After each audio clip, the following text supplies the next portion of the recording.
Question है number analogy का। यहाँ पर जो संबंध 11 का 22 से होगा वही संबंध 13 का प्रश्न चिन्ह के स्थान पर आने वाली संख्या के साथ होगा। तो 11 का संबंध 22 से किस प्रकार है, आप यहाँ पर ऐसा सोच रहे होंगे कि अगर 11 गुणा 2 किया जाता है तो 22 आ ही जाता है ना। उसी प्रकार अगर 13 में 2 का गुणा किया जाता है तो 26 आ जाता है, लेकिन दिए गए ऑप्शन में तो 26 नहीं है ना। तो फिर ये तरीका यहाँ पर बिल्कुल भी सही नहीं है। किसी और तरीके से यहाँ पर प्रश्न को हल करना होगा। पैटर्न बिल्कुल आसान है, आप यहाँ पर ध्यान से समझिए कि यहाँ पर 11 एक संख्या दी हुई है। 11 के दोनों अंकों को हमें इस प्रकार लिखना है और दोनों अंकों को हमें जोड़ना है। जब हम इन दोनों अंकों को जोड़ेंगे तो यहाँ पर कितना आ जाएगा, 2 आ जाएगा। फिर करना क्या है, जब यहाँ पर 2 आ ही गया है तो करना क्या है, अब जो यहाँ पर ये संख्या दी हुई है 11, इस संख्या में हमें यहाँ पर 2 का ही गुणा करना था और 11 गुणा 2 कितना हो जाएगा, 22 हो जाएगा। अब यही पैटर्न हम कहाँ पर लगाएंगे, 13 में लगाएंगे, क्योंकि यहाँ पर ये संख्या 13 दी हुई है और पता लगाना होगा कि 13 का संबंध किस संख्या से है।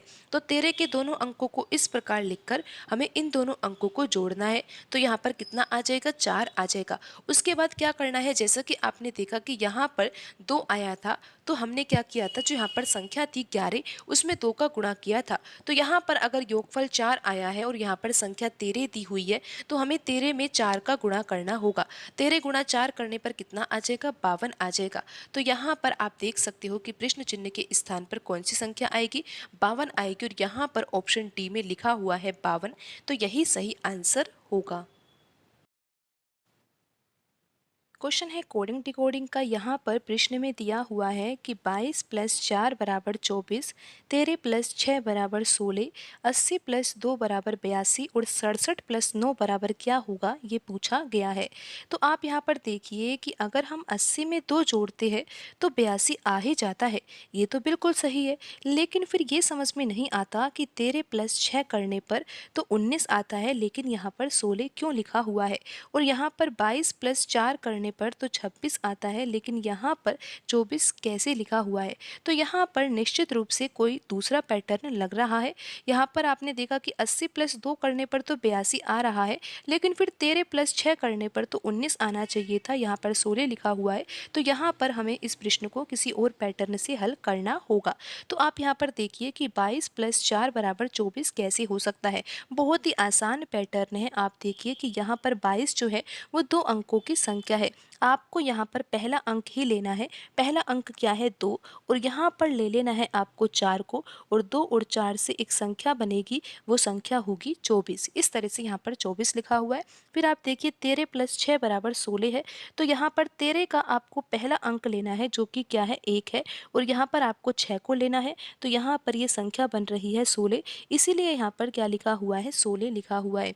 अब देखिए 80 जो है वो 2 अंकों की संख्या है। आपको पहला अंक लेना है। पहला अंक क्या है, 8 है, और यहाँ पर दिया हुआ है 2। 8 और 2 से क्या बनेगा, 82 बनेगा, इसलिए यहाँ पर 82 लिखा हुआ है। अब लिखा हुआ है 67 प्लस 9। तो 67 का पहला अंक क्या है, 6 है, और हमें लेना क्या है, 9 भी लेना है। तो 6 और 9 से क्या संख्या बनेगी, 69 बनेगी।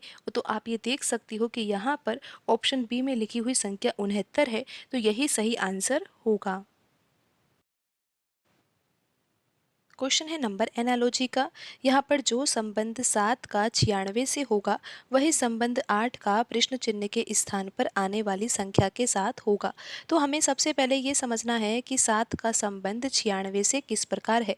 तो आप ऐसा सोच रहे होंगे कि अगर हम 7 का वर्ग कर देंगे तो फिर कितना आएगा, 49 आएगा, और 49 है तो 49 का हम दुगना कर दे तो फिर क्या आएगा, 49 का दुगना करने पर 98 आएगा। लेकिन यहाँ पर हमें 96 लेकर आना है, तो क्या कर सकते हैं हम, 98 में से 2 घटा देंगे तो फिर 96 आ ही जाएगा। आप एक बार फिर से समझ लीजिए पैटर्न को, क्योंकि पैटर्न तो आसान है लेकिन समझना तो होगा ना। यहाँ पर हम 7 को लेकर चलेंगे और 96 लेकर आएंगे, तो हमने सोचा कि हम 7 का वर्ग कर देते हैं। तो 7 का वर्ग होता है 49, फिर लेकर तो आना है 96। तो 96 कैसे आ सकता है, तो फिर हमने क्या किया, 49 में हमने 2 का गुणा कर दिया। 49 में हम 2 का गुणा करेंगे ना, तो यहाँ पर क्या आएगा, यहाँ पर आएगा 98। लेकिन अभी भी 96 नहीं आया है। तो 96 जब आएगा जब हम 98 में से 2 घटा देंगे तो यहाँ पर 96 आ जाएगा।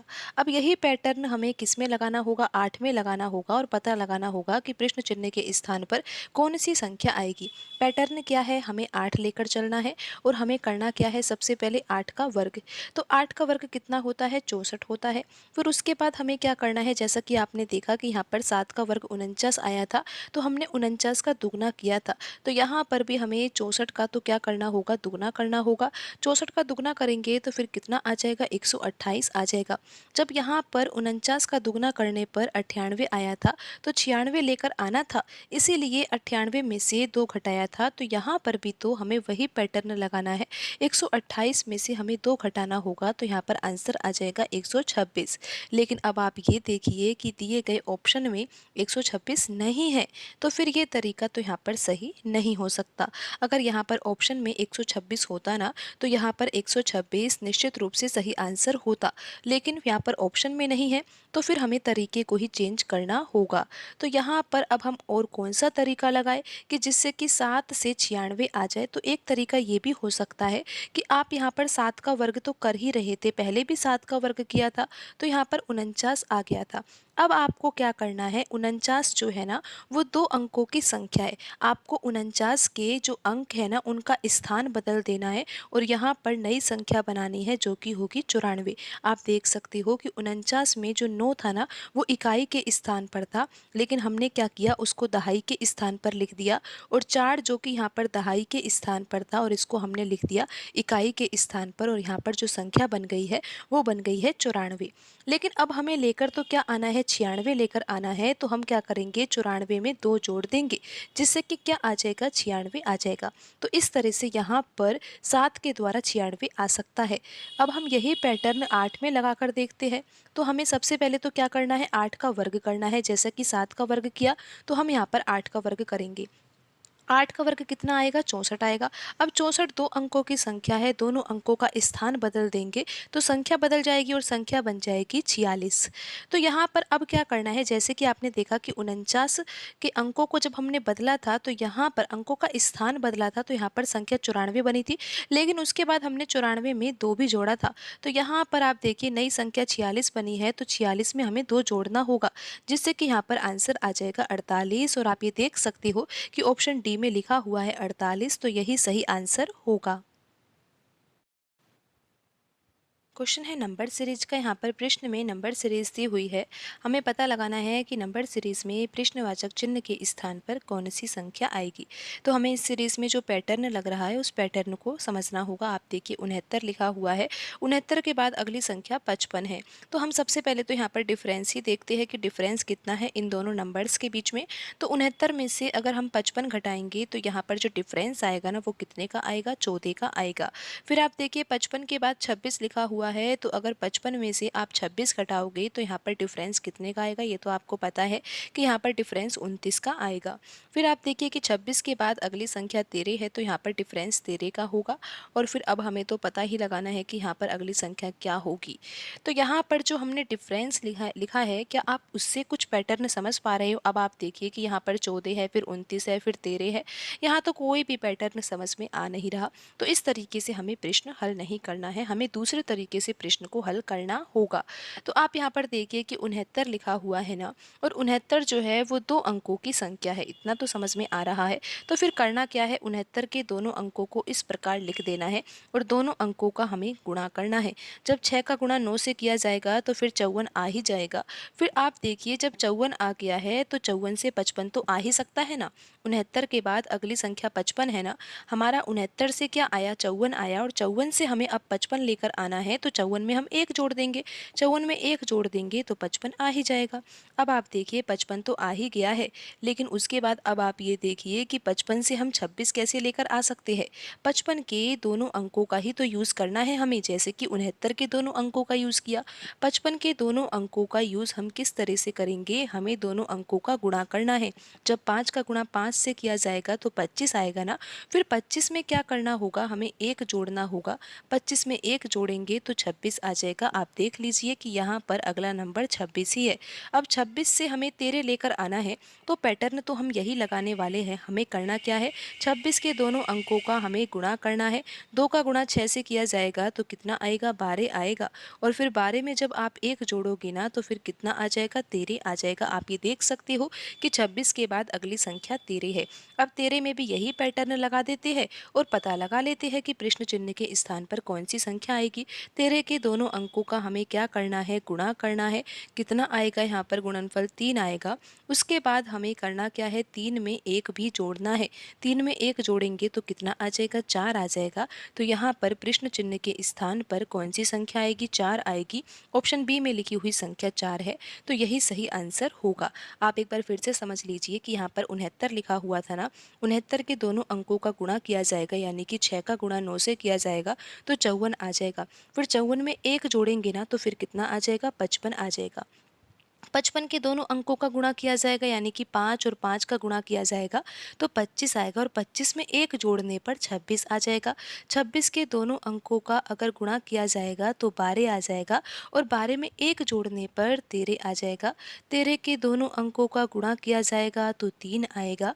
और 3 में 1 जोड़ने पर फिर कितना आ जाएगा, 3 में 1 जोड़ने पर 4 आ जाएगा। प्रश्न चिन्ह के स्थान पर कौन सी संख्या आएगी, 4 आएगी। और ऑप्शन बी यहाँ पर सही आंसर होगा। क्वेश्चन है नंबर एनालॉजी का। यहाँ पर जो संबंध 45 का 15 से होगा वही संबंध 20 का 10 से होगा और वही संबंध 125 का प्रश्न चिन्ह के स्थान पर आने वाली संख्या के साथ होगा। तो हमें सबसे पहले ये समझना चाहिए कि यहाँ पर 45 का संबंध 15 से किस प्रकार है और 20 का संबंध 10 से किस प्रकार है। जब हमें ये समझ में आ जाएगा तो फिर हम ये पता लगा पाएंगे कि 125 का संबंध किस संख्या से होगा। तो 45 का संबंध 15 से किस प्रकार है, यहाँ पर संबंध तो बिल्कुल आसान है। अगर हम 45 में 3 से भाग दे देंगे तो फिर यहाँ पर 15 आ जाएगा। लेकिन फिर यहाँ पर अगर हम 20 में 3 से भाग दें, क्योंकि पैटर्न तो समान ही लगेगा यहाँ पर, तो 20 में 3 से भाग देने पर 10 नहीं आएगा, जबकि 20 में हमें 2 से भाग देना होगा तो जाकर यहाँ पर 10 आएगा।